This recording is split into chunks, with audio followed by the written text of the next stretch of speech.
Fala galera, estamos começando mais um vídeo. Dessa vez eu quero falar sobre um assunto que todo ano a gente ouve por aí, né? Muita gente chega no final do ano e ela diz: ah, mas professor tem vida fácil, professor tem vida tranquila, chega fim do ano tem férias, bastante férias, o professor tem tempo para refletir bastante, né? A vida é muito boa, a vida de professor é uma ótima vida.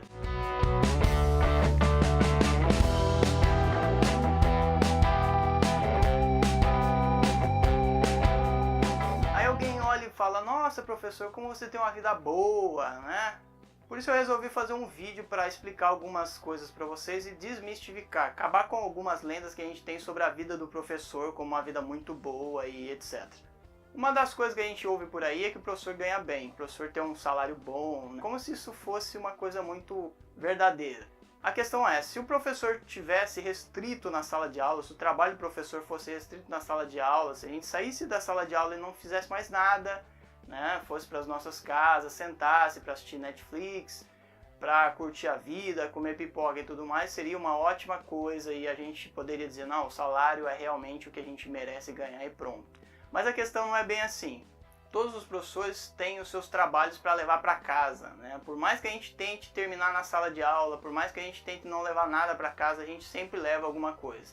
E aí você leva trabalho, você leva prova, você tem que fazer planejamento, você tem que fazer um monte de coisa que acaba tomando seu tempo fora da sala de aula. Então a gente acaba trabalhando mais do que 40 horas em muitos casos. Isso quando a pessoa não pega, por exemplo, 50 horas aula. Eu nunca peguei esse tanto de aula, eu acho que é um desperdício de tempo, eu acho que a vida é muito curta para você ficar trabalhando tanto. Mas algumas pessoas se obrigam, por exemplo, quando compra um carro, compra uma casa, né? Daí tem que pagar financiamento. Quando as dívidas são grandes, aí a pessoa se obriga a trabalhar, por exemplo, 50 horas por semana.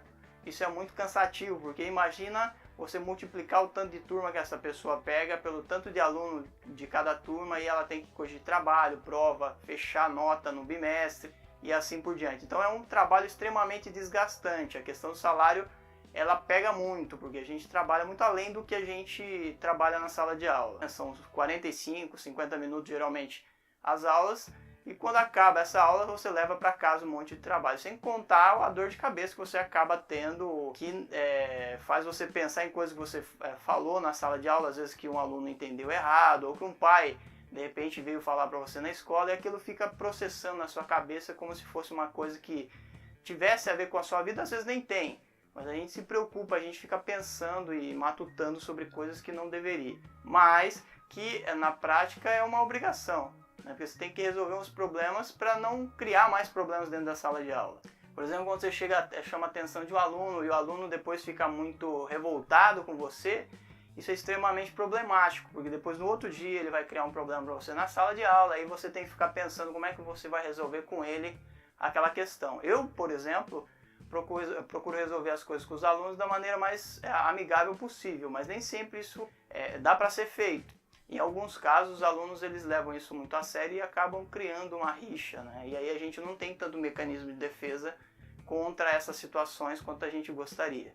Outra lenda que a gente ouve por aí é: o professor tem muitas férias, né? O professor tem muitas férias, o professor tem um tempo de férias maior do que a maioria dos outros trabalhadores. Isso é um absurdo, o professor tem muito tempo para descansar, o professor, enfim.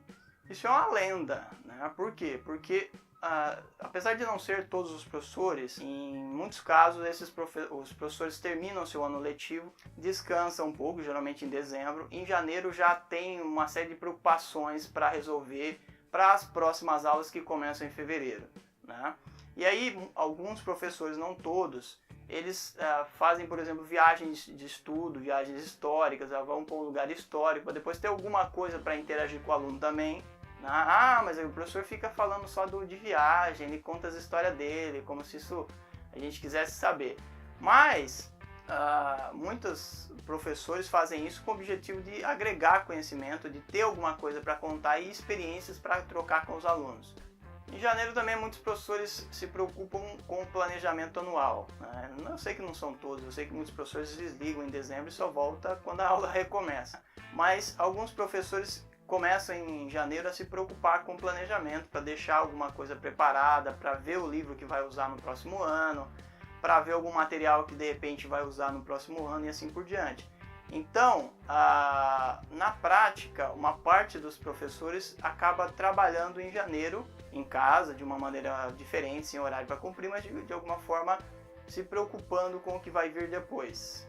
Se for professor concursado, tem uma vida um pouco mais tranquila, isso é mais fácil de lidar no começo do ano. Agora, se o professor é contratado, né, cada estado chama de um jeito, aqui em Santa Catarina o pessoal chama de ACT, se é contratado, essa pessoa vai ter uma preocupação a mais, porque ela vai ter que correr atrás de aula. Geralmente em janeiro, até o final de janeiro, começam as chamadas. Na verdade, em dezembro já tem chamada, mas em janeiro tem de novo, para completar o número de professores necessários para o ano letivo na rede estadual, né, onde eu dou aula no caso.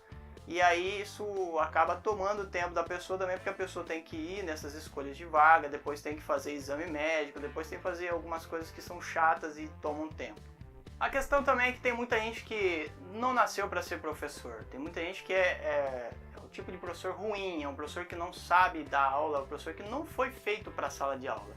Esse tipo de professor deveria procurar uma outra coisa fazer, uma outra profissão, mas nem sempre é assim que funciona. Alguns insistem, alguns continuam dando aula, alguns professores ruins mesmo, professores que não sabem o que estão fazendo, né? Que não sabem controlar a turma, que não sabem como lidar com o aluno. Esse tipo de professor, ele é o que acaba criando uma ideia falsa sobre o que é ser professor, né? A ideia de que o professor é ruim, que todos os professores são generalizadamente ruins. Se não fosse assim, a gente teria uma forma diferente de encarar a situação, um jeito diferente de encarar o professor. Mas esses tipos de professores insistem, até porque eles pensam o seguinte: o salário do professor ainda é melhor do que o salário de muita gente por aí. Então a gente insiste e continua sendo professor. O que eu ouvi esses dias também é que se a educação vai mal, a culpa é do professor. Isso é um absurdo. O professor não é culpado. E mesmo que fosse culpa de uma grande parte dos professores, a gente tem que entender o seguinte: o professor ele trabalha com medo. E o professor ele trabalha desestimulado. Né? Medo por quê? Medo porque ele sofre ameaças, medo porque ele sofre agressões verbais e físicas, inclusive, de alunos. Principalmente nas grandes cidades, mas nas cidades pequenas isso também acontece, professores que são agredidos, que não têm os mesmos direitos que o aluno tem. O aluno tem o ECA, o aluno tem o conselho tutelar, o aluno tem a justiça da criança e do adolescente. O professor não tem nada disso, o professor não tem esse mesmo cuidado. E aí, às vezes, quando o professor é agredido, o professor, ao invés de ser visto como vítima, ele é visto como o agressor.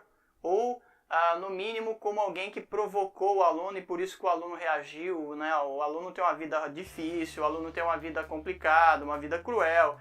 E a gente sabe que muitos alunos têm mesmo, mas isso não justifica uma atitude em sala de aula, né, que é deprimente e que o professor não tem a quem recorrer, como tem os alunos. Se o professor comete algum erro, o aluno vai lá e acaba, inclusive, em alguns casos, processando o professor. No caso dos alunos, a gente até tenta, a gente não, mas geralmente tenta fazer BO e coisas do tipo, mas isso nem sempre resolve, na verdade, e acaba criando mais um problema para o professor resolver. Enfim, a gente tem que encarar o seguinte: existe um desestímulo generalizado no meio da educação.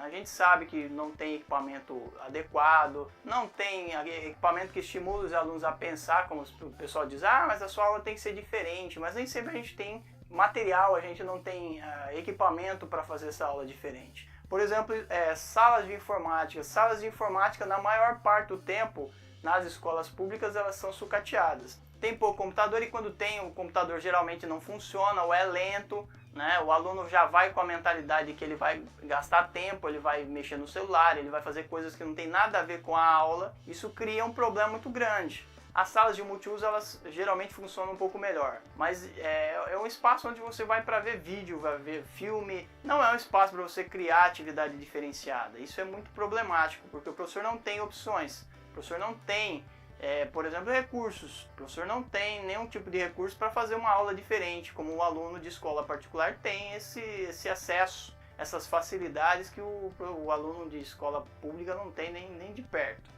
Porque a gente tem um sistema falido em muitos aspectos, é um sistema que não funciona, é um tipo de escola que não estimula o aluno, que não cria um espaço para o professor trabalhar e que sempre cobra do professor mais do que deveria oferecer ao professor como equipamento, como apoio, como inclusive apoio no sentido psicológico.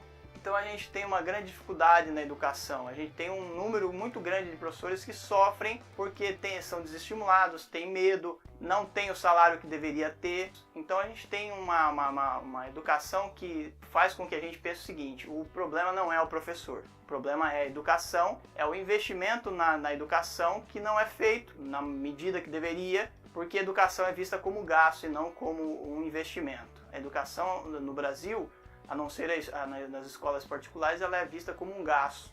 E algumas matérias, como história, por exemplo, que é o que eu leciono, são vistas como uma matéria sem importância, que o aluno pode fazer se quiser. É lógico que ele vai ter que fazer para passar de ano, mas os pais olham para a gente como o professor que vai influenciar meu filho para alguma coisa ruim, que vai doutrinar meu filho e assim por diante. Na maior parte do tempo a gente precisa, na verdade, de apoio do pai, para que o pai entenda que história também é importante, geografia, sociologia, filosofia, etc. Né? Mas não só isso, a gente também precisa que os pais vejam a gente como uma profissão que precisa de atenção.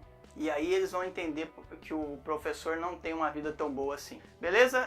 Esse foi mais um vídeo, espero que vocês tenham gostado. Comentem, vamos debater, vamos conversar, vamos falar sobre isso e a gente se vê no próximo, tá bom?